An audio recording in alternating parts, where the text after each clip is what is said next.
Hey everybody, welcome back to White Mountain Approves. My name is Ken, and coming in this broadcast is Dave and Keith, and Ian's playing hooky.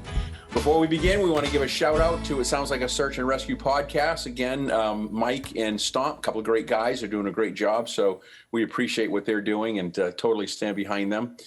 We're going to be talking about a couple of mountains because that's what we're doing right now in our broadcast. We're unpacking some of what these mountains are like, the trail conditions, the mileage, and some of the driving conditions to get there. So we're going to hit a couple of them. And the first one we're going to be looking at is Mount Waumbek. And so, Keith, why don't you take that one?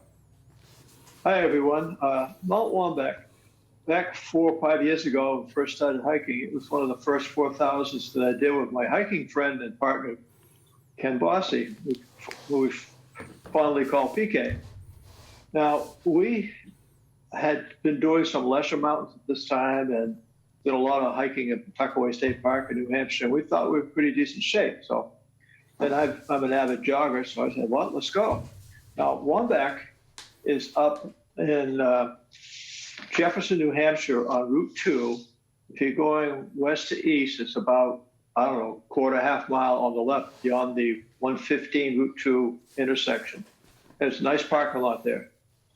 So you get out of the car and you start going up, and the trail itself isn't bad. I didn't think it, it's typical New Hampshire trail littered with stones and boulders, but it was a gradual up. And you first have to summit Mount Star King, which if you do a 50 to the view, you can get 2 for 1 there because you have to go over that one. And Waumbek is a mile of a nice leisurely ridge walk to get to the summit.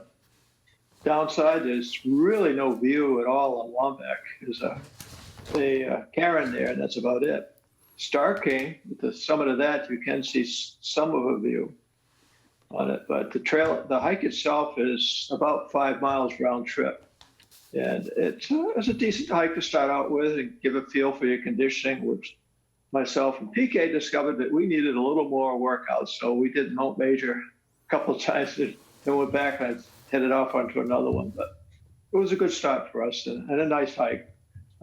Unfortunately, the day we did it, it was hot, humid, and it rained like a son of a gun on the way down. Other than that, it was good. PK, anything you want to add, or Dave? Hey boy, that hike has been a while since I've done it. I don't remember good views at all from the summit. And as PK mentioned a few moments ago, they're actually from Star King. That's where you get the nice views. But I'll have to go back through my pictures and see what I have. Might have some here or there.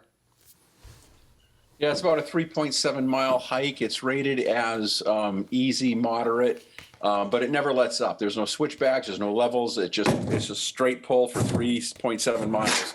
And we weren't conditioned, and it was a difficult mountain for us. So difficulty is kind of a funny thing when they rate them because it really depends on your conditioning. If you're not conditioned, every single trail is difficult.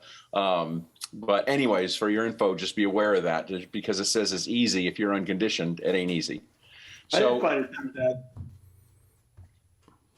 I didn't find it that difficult. You didn't find it that difficult? No, even though I had to hold your hand coming down. That's because I was carrying his backpack. But yeah, I found it difficult because I was like 60 pounds overweight and unconditioned. And so, yeah, and I'm not a jogger, never was athletic. So, yeah, well, get a start. That's true that day. What's that? And that surely showed that day. It surely showed that day. That's right. I thought I was going to need a rescue, folks. I was looking for a helicopter. I was ready to call 911. I'm not going to lie. So the next mountain we want to talk about is Whiteface. And again, Whiteface is only about 4,020 feet. So these ones that we're covering right now, they're hovering right around that 4,000 foot range. Whiteface is about 4,020 feet. It is in the Sandwich Range Wilderness area. So you drive up to the Ferncroft parking area, and you can Google that and find out how to get there. And then there's just a myriad of trails that branch out all over the place because in that neck of the woods, you have Whiteface, you have Pass Conway, you have a 52 with a view, which is Mount Paugus, and there's just a bunch of trails all around there. When I did Whiteface, I did it solo. Because I was tired of hearing Keith saying how these trails weren't bothering him. And so I did it solo. And it's probably about a 6 mile hike. I went up the Blueberry ridge trail, and it was a very nice trail, but it's very moderate, but you do start hitting some really, really steep slab rock. And I'm talking about super steep slab rock. So steep that you can see the drill holes in the rock, where at one point in time, they actually had iron rung steps to get up over the slab rock. And now that stuff's not there. You just have to, shimmy, slither, crawl, do whatever you have to do to get up over those technical sections. And so they are steep. If you are going to go over to Rawlings Trail from Whiteface and go over to Passaconaway, because a lot of people do the loop and they get Whiteface and Passaconaway all in one loop.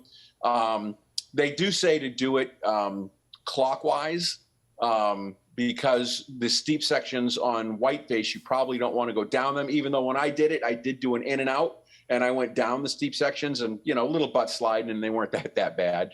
But it's a great mountain. It has wonderful views. You get great views of Passaconaway and great views of some other ranges off to the west as you're looking at the Waterville ski area range out in there. So yeah, it's a great, just be aware.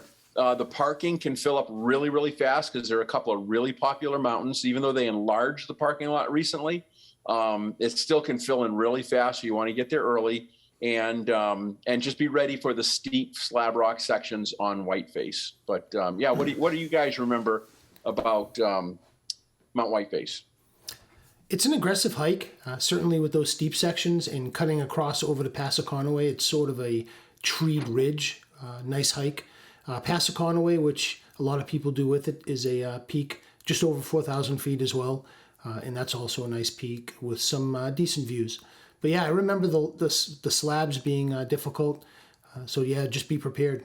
I definitely want to stay away from that either when it's raining or after it's rained. That slab rock being wet would certainly be difficult.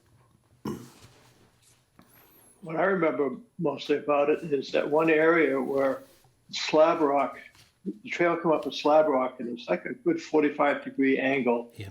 And there was a gap between the side of the wall, granite wall, and that slab, crack in there about maybe 4 inches wide.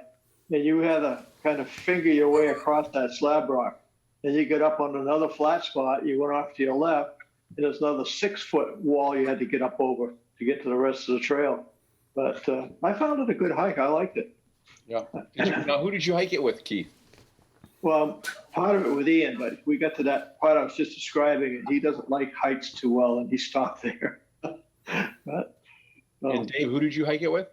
I did it with Sue years ago. This had to be 10 or 12 years ago that I did this one. We did it as a loop. We did it with we did Passaconaway with it, so it was nice. Yeah. So I guess I'm the only one that actually soloed it, so I win. Yeah. The rest of us had common sense. We went with a buddy. That's true. That's good. That's good. Good point. All right, well, guys, again, you know what? Get the books, get the 52 of the View guidebook, get the 4,000-foot guidebook, read about these mountains. Just don't go up to them blindly and start going up them.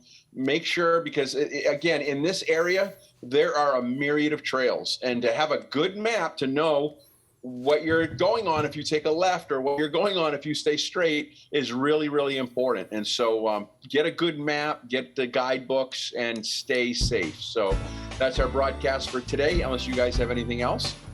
No. Good. That's All right, it. well then, hey, safe hiking. Have a fun time out in the New Hampshire Whites.